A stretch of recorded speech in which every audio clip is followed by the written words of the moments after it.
Well, friends, Wayne Michaels with you from Lone Star Country Radio with our good friend Debbie Reynolds.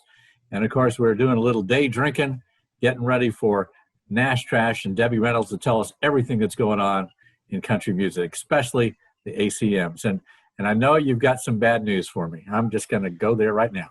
I do, Wayne, and sorry to say that this year I beat you. Yes, Debbie you did. 4, Wayne 2 on our predictions. Yeah, we've been doing this for the last couple of years, and I don't know. I just got blown out today, 4-2. Debbie Reynolds got Entertainer of the Year, Female Artist of the Year, Male Artist of the Year, Duo of the Year. All I got right was Entertainer of the Year, and I actually got that half wrong, if you think about it. So it's and then Single of the Year. So it's really 3.5 to 1.5. Well, but still. And I beat you. But you know what? It was such a phenomenal show. From the time Keith Urbans came on the stage and those 5 Entertainer of the Year award nominees, all singing one of their signature songs, to Trisha Yearwood. Oh my Lord, that tribute she did at the end. It was wonderful. I'll Carry You Home. That was wonderful. As you know, as you've said so many times before, it's awful to have lost these wonderful people, but what a tribute to them. Yeah, it's terrible to see all their names and pictures go by and think, well, we've lost them and we'll never hear a new song from them again. But Trisha Yearwood did a wonderful, wonderful tribute to all those artists, and you know, I'll Carry You Home was just the perfect song. It was just right. It was just so good. There were some real highlights to the show that from the 3 venues that they would go to, Grand Ole Opry and the Ryman and the Bluebird. They kept changing, and each person who performed at those different venues, it fit them. Yes, it did. I mean, there was no better place for Miranda Lambert to sing Bluebird than from the Bluebird Cafe. On the Bluebird, yeah, it was really nice. I mean, and I just think back to Nashville Star, however many years ago that was, and there she came in 3rd place. You never hear of number 1, Buddy Jewel, you know, and number 2 is playing at small nightclubs around Marble Falls, and there's number 3, Miranda Lambert, leading the ACMs with 35 awards over the years. I mean, she's really done well. She's a star for sure. Yes.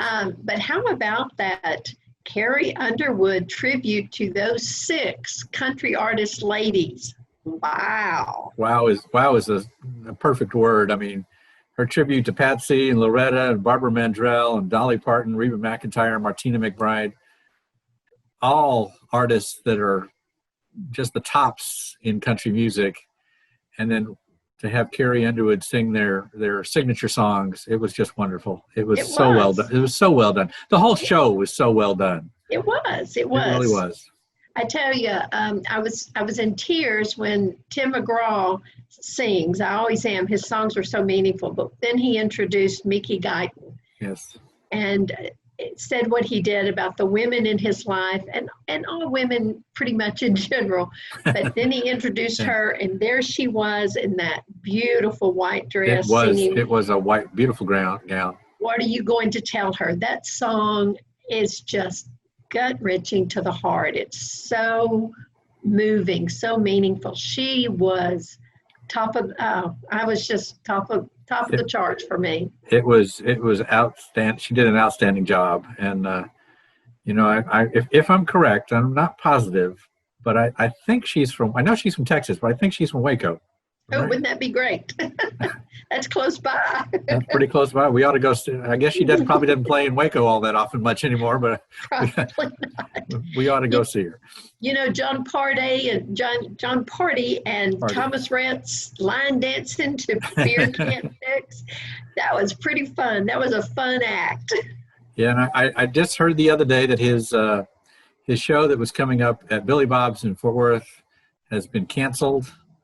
I don't know why, but they've rescheduled it for next spring. I was hoping to get up to Fort Worth to see him. So yeah, well, once I guess the governor lifts some of the I guess. November, maybe that'll see.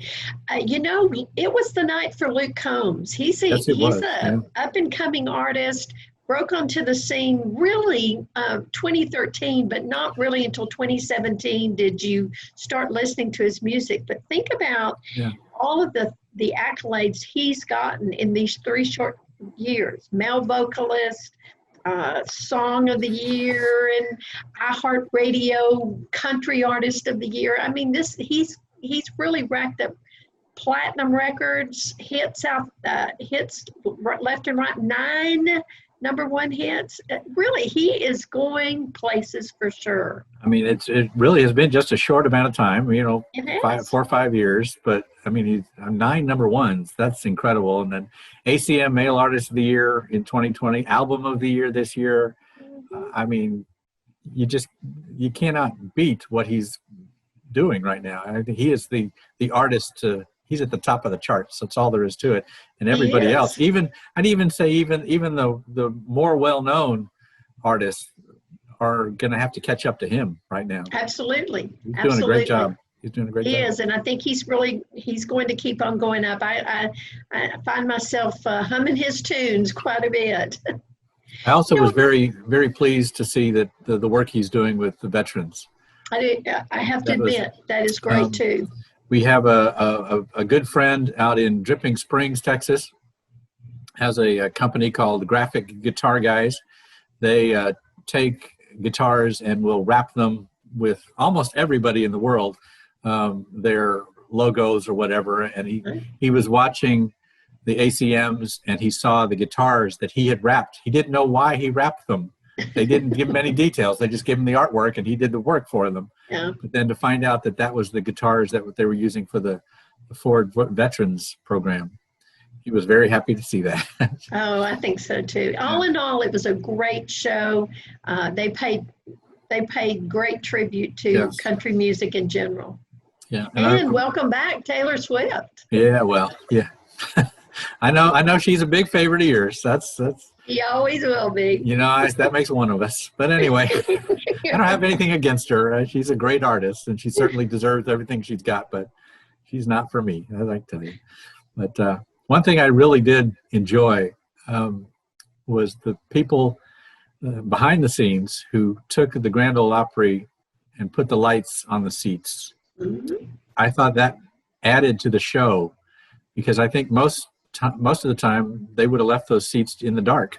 Mm-hmm. And that would have been okay, but I think having the lights there, because they pulsated to the music and whatever, I thought that just added to the whole ambiance of the entire thing. It was really nice. And I even like when Blake Shelton said, we're at the Bluebird, and he snapped his fingers and boom, he looks like he's in the Bluebird.